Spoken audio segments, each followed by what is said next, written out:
Hello, everybody, and welcome to another episode of the Capital Gains Tax Solutions podcast, where we believe most high net worth individuals and their professional teams struggle to find great capital gains tax deferral options. Not having a clear plan is the enemy.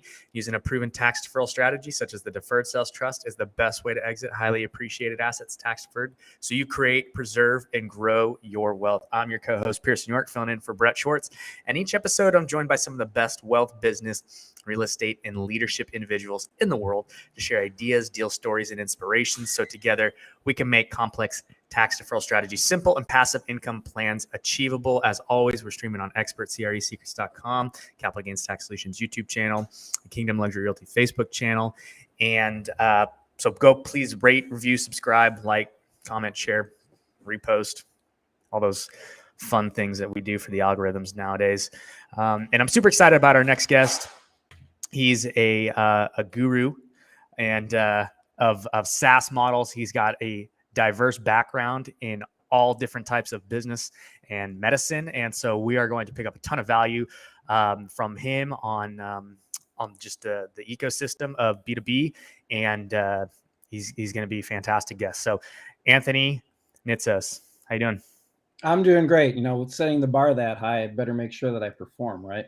I agree, because I just definitely set some expectations up there. You sure so All right. so tell me about SaaS Gurus. How'd you get involved, and maybe about your story? How'd you get there?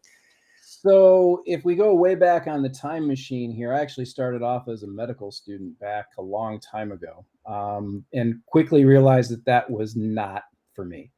So being in Michigan, which is where I'm still based in the Ann Arbor cluster, medicine and manufacturing both shared a similar letter. So I figured, well, what do you do with a partial medical degree when you have to go find a job? So I moved into manufacturing and found out quickly that because of my systems background, the human body is a massive system, right? It's a whole bunch of interrelated systems.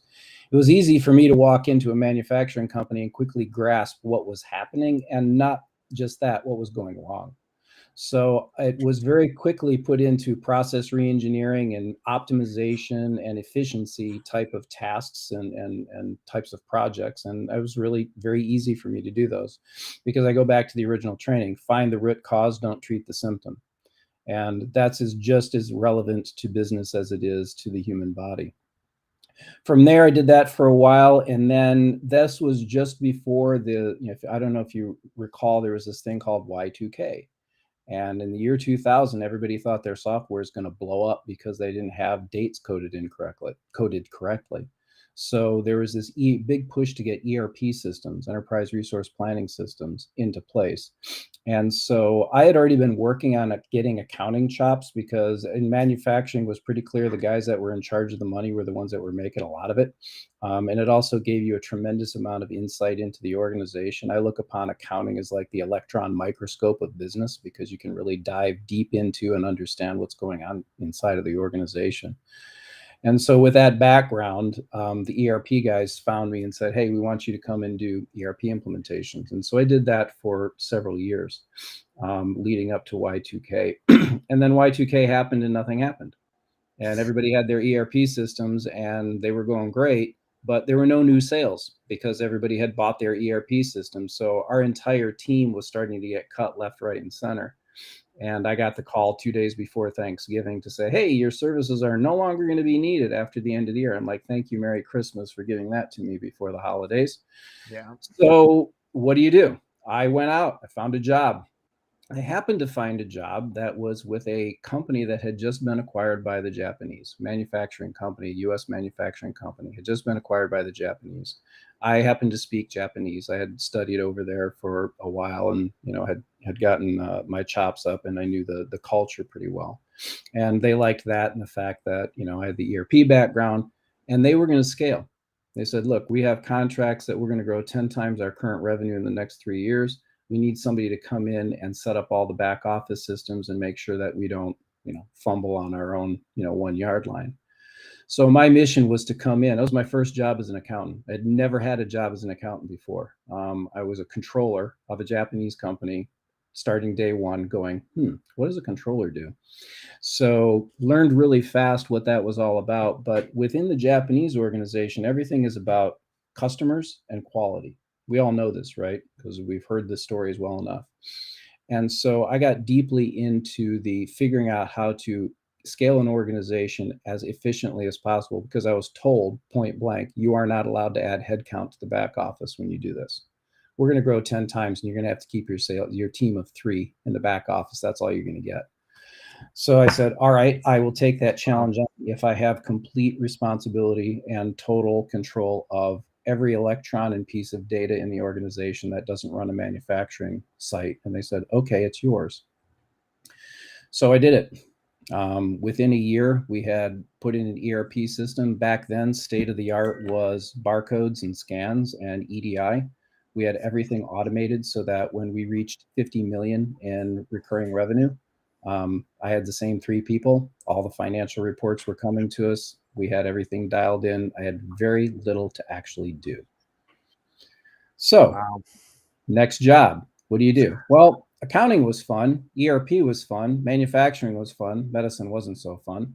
The people in finance, those are the ones that really have actually more fun because accounting is great if you want to look at what's happened and if you're focused on the past. But if you're looking to the future, that's finance. If you're looking at funding sources, if you're looking at how to use your cash, you're looking at projections, you're looking in this case now rounds, investment rounds, et cetera. So I went overseas and got a degree from the University of St. Andrews, which was great because all my friends over there are Scots, and came back here. And that's when I got into really the heavy duty fractional working for myself CFO business. Got my first SaaS client in 2007 before anybody even really knew what the term meant, and have been running ever since. I did take 2 salary jobs during that period, and both of them were to work for unicorns that exited at 2.5 billion and 1.5 billion. So Wow. during that period of time, that one unicorn we scaled from 10 million to 150 million in 3 years. And the other one we had been acquired by PE and they needed to be cleaned up and prepped up for sale. Once those gigs were done, I'm like, you know what? Salaries, not so fun. I like being my own boss. Went back in, founded the company that I'm running right now, which is SaaS Gurus, specifically working for B2B SaaS companies in the private equity backed and VC backed space, usually post revenue on up to about the B round of investment, at which point they hire their full-time CFOs. See, guys, I told you he was a guru. It doesn't disappoint over there. Way to deliver on that. So, breadth of experience and knowledge, a lot of wisdom. What are 1 or 2 gifts that you think that you've got that have led you to be as successful as you are today? One is making finance and accounting accessible. I think that there's way too much, oh, this is rocket science, or gee, I don't get GAAP, or, those metrics are kind of confusing. In the end, we are talking about stuff that's actually quite easily understandable as long as you put it into terms that people can understand. So the first thing that I think I really, pride myself on is the ability to sit down and say, look, these are the numbers that you want to look at. Here's where they come from. Here's how we're going to use them. And here's how you're going to talk about them when you talk to investors or your board, et cetera, et cetera. So I'm primarily right down inside. I love to educate. I love to teach. And so, when we go into an engagement, I'm going in not with the idea that, hey, this is a great project and we're just going to continue to, rake in the retainer. I want to see light bulbs go off. I want to see people come in and say, wow, I had no idea that was what was going on in my company because of what we did. So 1 is making finance and accounting accessible, but 2, more important, making it truly forward looking and anticipatory, because this is a world where everything is changing constantly and it's only getting worse and going faster. Right now on the horizon, AI is coming. How is that going to impact accounting and finance? It's going to impact accounting and finance. How do we anticipate that? But for my clients, what's going on in your space? What do you see? What's going on? How do we anticipate those things? That forward-lookingness attitude, I think I bring into everything. It's like I'm always planning for what's going to happen next. I'm not looking behind me too much at what's already gone on because that's water under the bridge. That's done. Yeah. So really, you have vision for where things are going, but then you anticipate those. And it sounds like you're really good at putting them into, or putting solutions into place.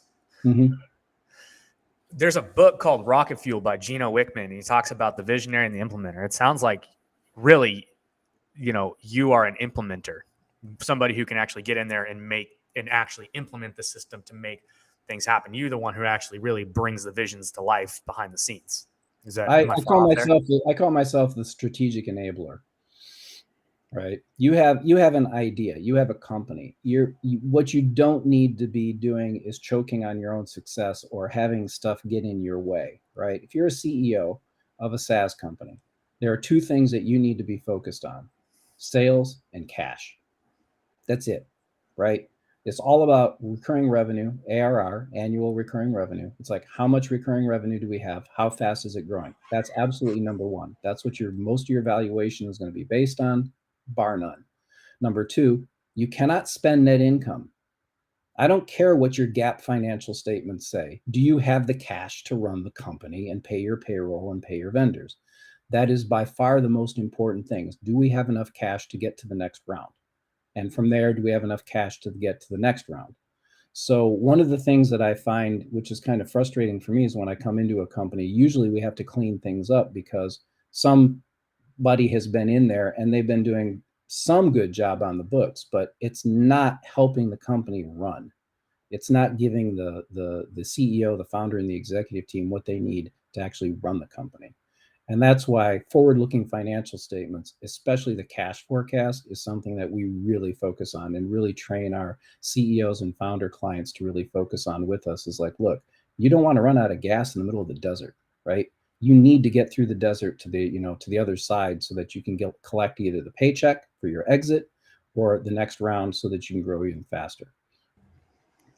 Yeah, definitely. Okay, so you mentioned that you helped a couple companies exit for pretty high valuations. Did you have anything to do with the tax consequences, and how did you kind of navigate those situations? I'm sorry, I am not a tax guy. Okay, so I know when I found out I was going to be on your show, I said, "Wait a minute, it's all about tax. Are you sure I should be on this program?" I know enough to be dangerous, right? Which is, to basically, but what I'm focused on is maximizing the valuation of the company, right? Because in the end, however the tax treatment falls out, you have to have cash receipts to come in order to worry about it. So I look at it from a very basic perspective, which is, how do I help you maximize the valuation of this company? And it can come in a number of ways. One of the ways that it comes in most clearly to me is how you structure your contracts. A lot of SaaS companies will go out there and say, "Hey, we need to have an upfront implementation cost in addition to our recurring revenue." And I'll go, "No, you don't." Do you know what the multiple is on services? Just off the top of your head? No, 3. 1, 2, maybe 3 if you're really lucky. What's Yep. the multiple on recurring revenue? 10. 10, 15, 20. You can do the math as easily as I do. If 25% or 50% of your revenue is coming from implementation services and the rest of it's coming from ARR, you're screwing yourself. Done. Plainly, you're screwing yourself. Okay? Because what you should be doing is figuring out 3 things. 1, how do I make my product stand up on its own so that I don't have to have implementation costs? Number 2, how do I make my product bulletproof so that I don't have a support team that has to constantly chase bugs and deal with customers who either don't understand the product or the product doesn't work? And number 3, how do I take the cost of that implementation and roll it into my recurring revenue number? Because let's say it costs you $15,000 to implement, just throw a number out there, and your average sales price is $10,000, right? Your recurring revenue is $10,000. Well, based on that one, your multiple on your recurring revenue, let's say it's 100,000. We'll use 10, and your valuation is 100,000, and your $15,000 worth of implementation is worth nothing, maybe 15,000. So you have $115,000 valuation. What if I were to say, "Hey, what's your average life expectancy of your customer? Is it 3 years? Is it 5 years? Why don't you take that 15,000 and instead of charging 15,000 up front and 10,000 a year, why don't you just charge them 15,000 a year?" Now the valuation is 150 out of the gate before you haven't even changed anything. All you did was change the contract and the terms. You still have the implementation team, they're still there. Now the focus will be on your gross margin, right? So let me dive into that really quick. So if you can change your reoccurring revenue, yep. Okay. I mean, that basically adds $15,000 of cost every single year to that client. Yes, it does. Or 5,000, right? So you're looking at it saying, okay, I could charge them 15,000 up front, but I'm looking at it from the perspective of the software company, not necessarily the client, right? Okay. If the product is there and the value prop is there, maybe 10,000 to 5,000 isn't the right, but the number, if they really need that product and you can really demonstrate the value prop to them, they're going to buy it. Okay. And you probably have more room to have higher recurring revenue than you do to have higher implementations. And again, I'm going to come back to your services revenue. When you go in front of an investor and you're looking to set a pre-money valuation, they're going to look at your services and say, that's nice. Show me your ARR. Right? Yeah. Okay. So basically what you're saying is if you can change the contract to, instead of it being one lump sum, $15,000 or whatever, a one-time implementation fee, if you can basically amortize that out as reoccurring revenue, then now you've just totally increased the value of your business exponentially. Yeah. Where it's going to hurt you, maybe hurt you, is that I'm not getting that cash up front to cover my costs. Well, SaaS should be paid in advance 1 year. So you can get that 15,000 paid up front. Don't do monthly, do annual, especially if you're in B2B. B2B should be annual paid in advance. Always end of story. That's the gold standard.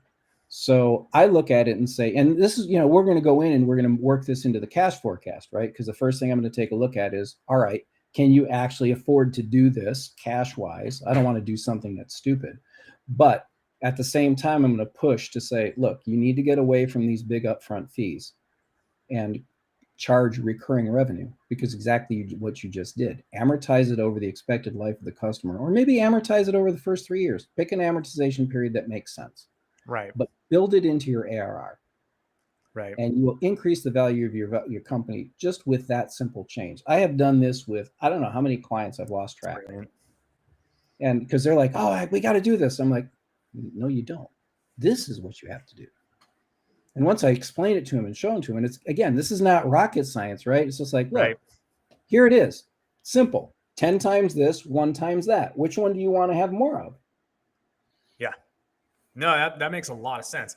So those are just that's one little tweak that you make. And that's just an example of what you're talking about when you're saying like the value comes in the contracts. And I'm kind of bringing this back, full circle, because my initial question was like, how did you help with the tax, implementations after you help these companies get to that point and sell it? You already said that you aren't involved in that particular situation, so I won't dive into that. But I do want to go ahead and just kind of pivot off of that a little bit.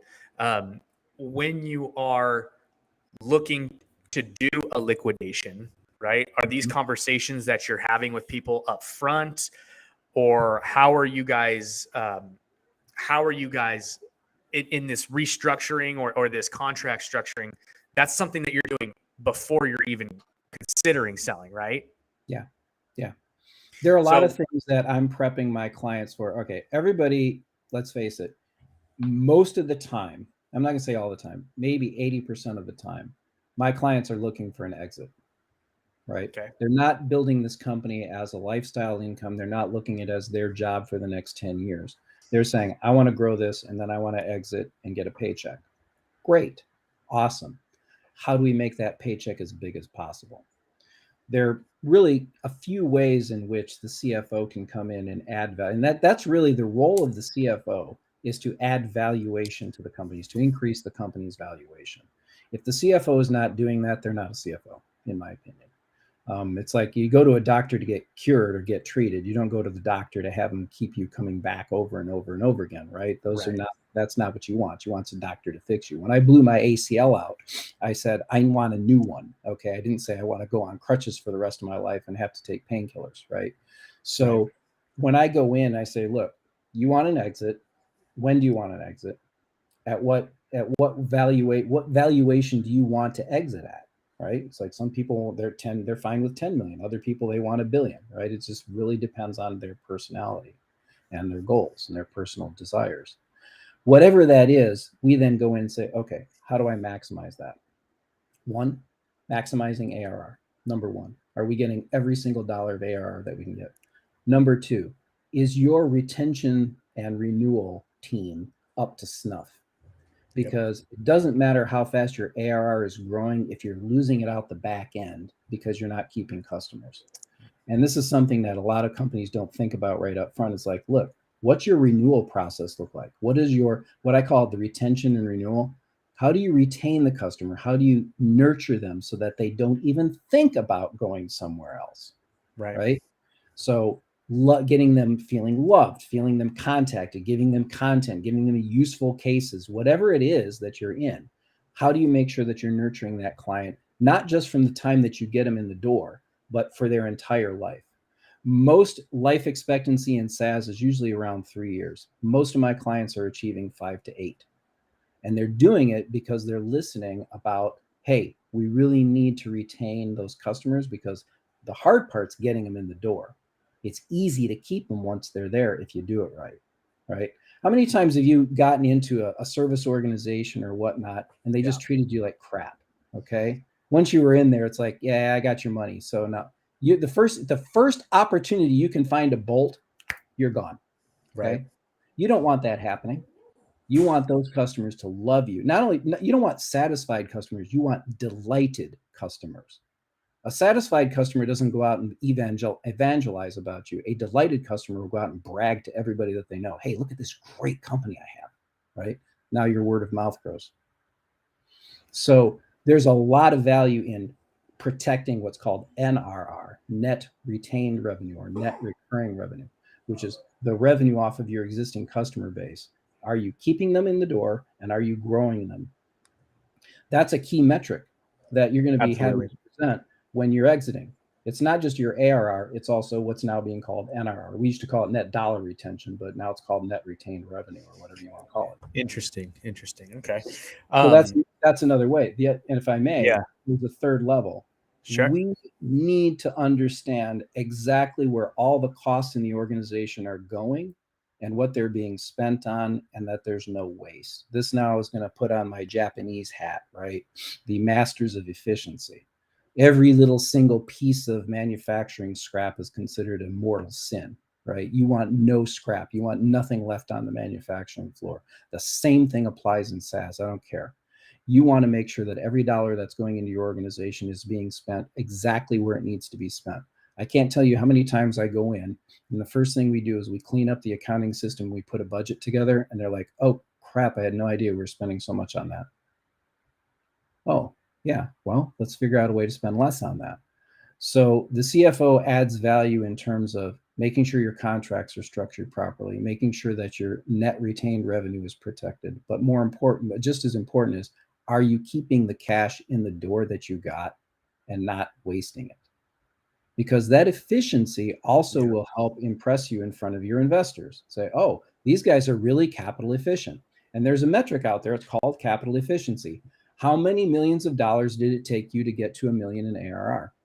Or 100 million or 10 million. You want a capital efficiency that's at least that's no more than 2.5, in my opinion. So if I put in 2.5 million to get to $1 million in ARR, I'm doing pretty good. That $2.5 billion exit I talked to you about, their capital efficiency was 0.125. Wow, that's pretty low. That's insane. That's why they were able to exit for $2.5 billion. So let me ask you. Let me ask you this then. In the capital efficiency world, is it something where it's like, okay, like you could totally suck in the beginning, right? But then we bring someone like Anthony into our business, and he flips things around, and now our capital efficiency, let's say it was like 3, right? Mm-hmm. Three for $1 million, $3 million for $1 million kind of thing, right? Mhm. 4 million, maybe 5. I don't know what sucks, but that sounds like it's not as good, right? And then you come in and you bring it down to 1 for 1 or a half for 1. Does that carry forward as like, oh, okay, we fixed it, and so like, or is it like you screwed your capital efficiency, like it's done? No, you can recover. It's certainly Okay. recoverable, right? So, I mean, there's always going to be this jump forward fallback, I call it. It's like, okay, we're going to bring in our cash now because we need to grow. Well, now, right today, let's say I'm at 100,000 in ARR. Let's start a small company, right? I'm bringing $1.5 million or $2.5 million, post seed runner or seed extension round, right? Well, that's not a great capital efficiency, 2.5 million to 100,000. But if I take that 2.5 million and I grow that 100,000 to 1 million, now my capital efficiency looks good. Yeah. If I'm able to grow that million ARR in such a way that the cash coming in from that, because it's all paid in advance annual, allows me to use that cash flow from the revenue to run my company, and I don't have to go out and raise more, then you're now in that sweet spot. So Gotcha. if you have a lot of deal flow coming in and you're doing it monthly or you're doing implementation services, that's where you're killing your capital efficiency, because what you really want to do is you want to bring all that money in up front. That's why those annual contracts are so important. Annual paid in advance. PIA does not mean paid in the you know what. Okay. It means paid in advance. You want those PIA contracts because that brings in all that up front. So it keeps you from having to go out to the investor community and get more cash. I had a situation occur where the financial model had an incorrect assumption. The incorrect assumption was that large enterprise customers, in this particular case, were going to pay in advance for a year. Well, it turns out they didn't want to do that. They would only pay monthly. So the forecast, which had been cash forecast, which had been built on the assumption that, let's say your average sales price was 150,000. Instead of us getting 150,000 30 days later after invoice, we're going to have to spread that out to, whatever 150 divided by 12 is. I can't do that in my head. Over time. Huge cash swing. Right. Now, all of a sudden, you got to go back to the investors and you have to go back to the board and say, oops. You don't want to be in that kind of position. That's where making sure that your forecast model of your cash is airtight. Yeah. Because that impacts everything. Interesting. Okay. And you said that most of your clients are looking for exits. They bring you in to basically say, hey, look, like we want to square ourselves up. So when we're ready to exit, we're good to go. And we're getting the highest valuation possible.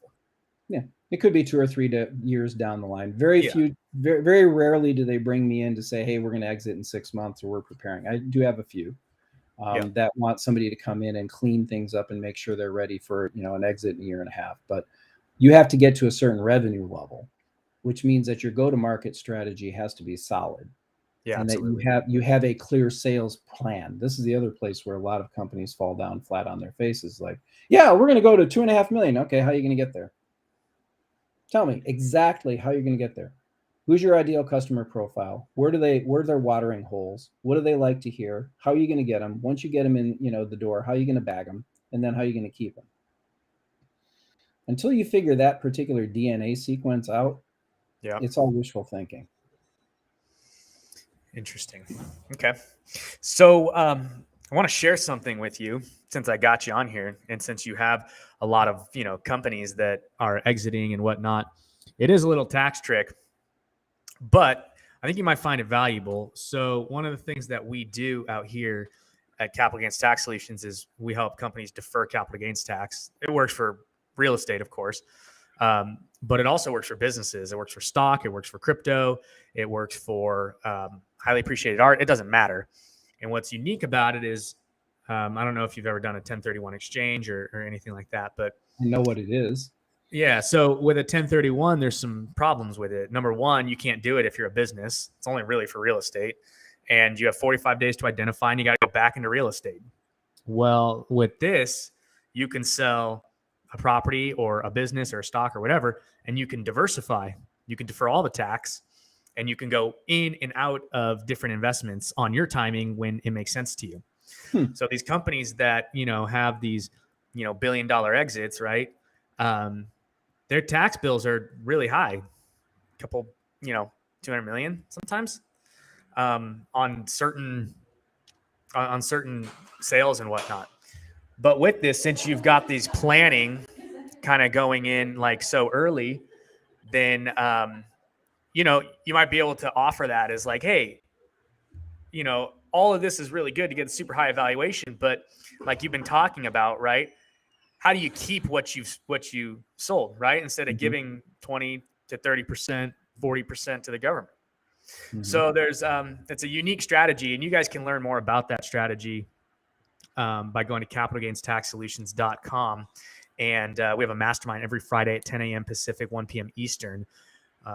And come bring your friends and ask questions and financial advisors and all that kind of stuff. But super powerful, super unique strategy, gives timing, control, asset allocation, liquidity. So when you're ready to find and go back into other deals, you totally can. It's cool. An awesome strategy. So yeah, you guys can check it out at capitalgainstaxsolutions.com. So Anthony, where can people find you? I am easy to find. Number one, I have a unique last name, Nitsos. There are very few of us out there in the world. Nitsos. If you put Anthony Nitsos in there, you're going to find probably me. So Google search is easy to turn me up. www.gurus-gurus.com. That's my website. There's a contact us right there. Send us an email. We'll get right back to you. LinkedIn. Easy. I'm all over the place. I put podcasts out. I put content out. There's a lot of free content on my website. You can go in and learn. I believe in freedom of information when it comes to what I do. I don't believe that what I do is rocket science, and I think it should be accessible to everybody. So I put videos out there with articles that I think are very clearly explaining, hey, here's how you do it. Not just what to do. There's a lot of companies out there that say this is what you need to do, but they don't explain how. And that's where I think we differentiate ourselves, is that we tell you exactly how to do it. It's like, here's the nuts and bolts. Here's how you put the machine together. So those are the three easiest ways to find me. Google search, my name, find me on my website, or LinkedIn. Awesome. So yeah, guys, sasgurus.com. You can catch Anthony there, or just Google him. So that's awesome. Okay, I know we're running out of time here, so I want to get you into the lightning round real quick, and then we'll get you off here. I'm kind of throwing a curveball at you. The lightning round. I know. All right. Let me get my lightning rod. What's your favorite book? Dune. As in Frank Herbert's Dune, as in the movie that came out recently. Dune. Are they going to make a second movie? I don't know. I haven't seen the first one yet. I have kids. I didn't have any chance to go see a bloody movie. Who knows? That's fair. I watched it on the airplane. So if you fly anywhere there, it's on Southwest. All I can say is the first two movies sucked. So I hope they did a better job on this one. Oh yeah, I don't know. We'll see. It was pretty. I've never heard of it before, so that's interesting. Okay, what's your favorite leadership quote? God, you got me on that one. My favorite leadership quote: integrity is doing the right thing, even when no one's around to notice. Nice, awesome. What are you most curious about right now? Artificial intelligence. Okay. And if robots are going to take over the world? Well, it's not so much robots taking over the world, but when you take a look at the kinds of things that can be AI'd out of it, basically replacing people with AI, there's a lot. And so this is something that's a tidal wave. And frankly, I'd rather be on top of that tidal wave than on the shoreline looking at it coming at me. Yeah, totally fair. Drive your boat over it. I think it's like the best way over a tidal wave. Right? Run like hell to the hills, right? Yeah, definitely. Okay, awesome. So, guys, reach out to Anthony, Anthony Nitsos. Google him, or sasgurus.com, and check out capitalgainstaxsolutions.com for more information on the Deferred Sales Trust. Any parting words? Thank you. I really appreciate it. Love being on your show. Awesome. Thanks so much. And thanks everybody for listening to another episode of the Capital Gains Tax Solutions podcast, where we believe most high net worth individuals and their professional teams struggle with finding great capital gains tax deferral options. And using a proven tax deferral strategy such as the deferred sales trust is the best way to exit your highly appreciated assets tax deferred so you create, preserve, and grow your wealth. Sell your businesses for $2.5 million or $2.5 billion and save a bunch of money. Preserve that wealth. Please rate, review, subscribe, like, comment, share, post. Do all that fun stuff. And we'll see you guys on the next one. Have a good one. Thanks, Anthony.